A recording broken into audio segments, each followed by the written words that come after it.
Hi welcome back to kids at VVM ವ್ಲಾಗ್ಗೆ. ತುಂಬ popular ಆಗಿರೋ ಕ್ಯಾರೆಟ್ ಹಲ್ವಾನ ಶುಗರ್ ಹಾಕ್ದೇನೆ ಇವತ್ತು ಮಾಡ್ತಿದ್ದೀನಿ. ಇದು ಬಂದ್ಬಿಟ್ಟು ನೋ ಶುಗರ್ ಹೈ ಪ್ರೋಟೀನ್ ಅಂತ ಹೇಳ್ಬೋದು. ಶುಗರ್ ಬದಲು ಇಲ್ಲಿ ನಾವು ಖರ್ಜೂರನ ಪೇಸ್ಟ್ ಮಾಡಿ ಹಾಕೊಳ್ತಿದ್ದೀವಿ.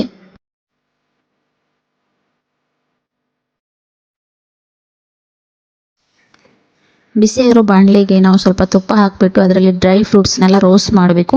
ಚೆನ್ನಾಗಿ ರೋಸ್ಟ್ ಆದಮೇಲೆ ಎತ್ತಿ ಒಂದು ಪಾತ್ರೆಯಲ್ಲಿ ಇಟ್ಕೊಳ್ಳಿ.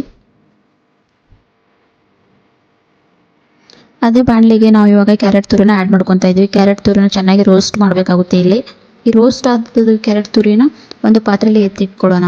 ಸೇಮ್ ಅದೇ ಥರ ಖರ್ಜೂರನ ಪೇಸ್ಟ್ ಮಾಡಿ ಹಾಕೊಳ್ಳೋದ್ರಿಂದ ಶುಗರ್ ಹಾಕೋ ಅವಶ್ಯಕತೆ ಇರಲ್ಲ, ಯಾಕೆಂದರೆ ಅಲ್ಲಿ ನಾವು ಖರ್ಜೂರನ ಆ್ಯಡ್ ಮಾಡ್ಕೊಂಡಿರ್ತೀವಿ. ಇದೇ ಸ್ವೀಟ್ ಕೊಡುತ್ತೆ ನಮಗೆ. ಖರ್ಜೂರ ಬಳಸೋದ್ರಿಂದ ಮೂಳೆಗಳು ಗಟ್ಟಿಯಾಗ್ತವೆ, ಗಾಯಗಳಾಗಿದ್ದರೆ ಬೇಗ ವಾಸಿ ಆಗೋಕ್ಕೆ ಸಹಾಯ ಮಾಡುತ್ತೆ ಮತ್ತು ದೇಹಕ್ಕೆ ಶಕ್ತಿ ಕೊಡುತ್ತೆ.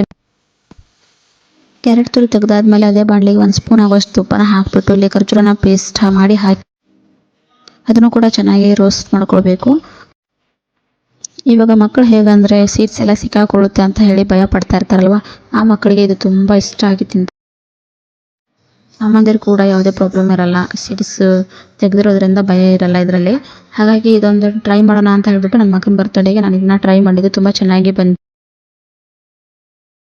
ನನ್ನ ಮಗ ಕೂಡ ಖರ್ಜೂರನ ತಿಂತಾ ಇರಲಿಲ್ಲ, ಅದರಲ್ಲಿ ಸೀಡ್ಸ್ ಇರುತ್ತೆ ಅಂತ ಭಯ ಪಡ್ತಾ ಇದ್ದ. ಈ ಥರ ಮಾಡಿಕೊಟ್ಮೇಲೆ ಅವನು ಕೂಡ ಖುಷಿಯಾಗಿ ತಿಂದ. ನಿಮ್ಮ ಮಕ್ಕಳು ಯಾರಾದರೂ ಖರ್ಜೂರ ತಿಂದಿಲ್ಲ ಅಂದರೆ ಇದನ್ನ ಟ್ರೈ ಮಾಡಿ ನೋಡಿ, ಖಂಡಿತ ತಿಂತಾರೆ.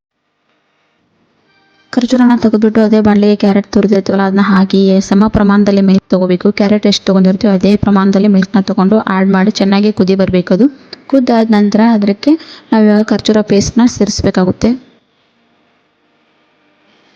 ಇದು ಕುದ್ದು ತುಂಬ ಸ್ಮೂತ್ ಆಗಿರಬೇಕು, ಅಲ್ಲಿವರೆಗೂ ಇದನ್ನು ಕುದಿಸ್ತಾ ಇರಿ. ಮಧ್ಯ ಮಧ್ಯ ಈ ಥರ ನೋಡ್ತಾ ಇರಿ. ನೋಡಿಲ್ಲ ಅಂದರೆ ಅದು ತಳ ಹಿಡಿದು ಬಿಡುತ್ತೆ. ನೀವು ಕೂಡ ಈ ರೆಸಿಪಿನ ಟ್ರೈ ಮಾಡಿದ ಮೇಲೆ ಕಮೆಂಟ್ ಮೂಲಕ ನಮಗೆ ತಿಳಿಸಿ ಹೇಗಿತ್ತಂತ ಹೇಳ್ಬಿಟ್ಟು.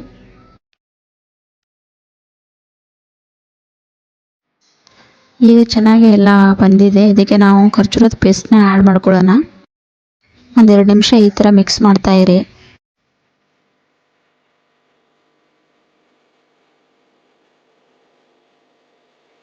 ಮಿಕ್ಸ್ ಎಲ್ಲ ಆದ ನೆಕ್ಸ್ಟು ಇವಾಗ ಡ್ರೈ ಫ್ರೂಟ್ಸ್ನ ಹಾಕೊಳ್ಳೋಣ. ಈ ಹಲ್ವಾ ಸ್ವಲ್ಪ ರೋಸ್ಟ್ ಮಾಡೋದೇ ಜಾಸ್ತಿ ಇದೆ. ಡ್ರೈ ಫ್ರೂಟ್ಸು, ಕ್ಯಾರೆಟು, ನೆಕ್ಸ್ಟು ಖರ್ಜೂರ ಅಂತ ಹೇಳ್ಬಿಟ್ಟು ಸ್ವಲ್ಪ ಲೇಟ್ ಆಗುತ್ತೆ. ಹೆಲ್ತಿ ರೆಸಿಪಿಗಳು ಹಾಗೇ ಸ್ವಲ್ಪ ಲೇಟ್ ಆಗುತ್ತೆ. ಬಟ್ ಲೇಟ್ ಆಗುತ್ತೆ ಅಂತ ಹೇಳ್ಬಿಟ್ಟು ನೀವು ಮಾಡದೇ ಇರೋ ಹೋಗಬೇಡಿ. ಒಂದು ಸರಿನಾದರೂ ಈ ಹಲ್ವಾನ ಟ್ರೈ ಮಾಡಿ ಕಮೆಂಟ್ ಮೂಲಕ ತಿಳಿಸಿ.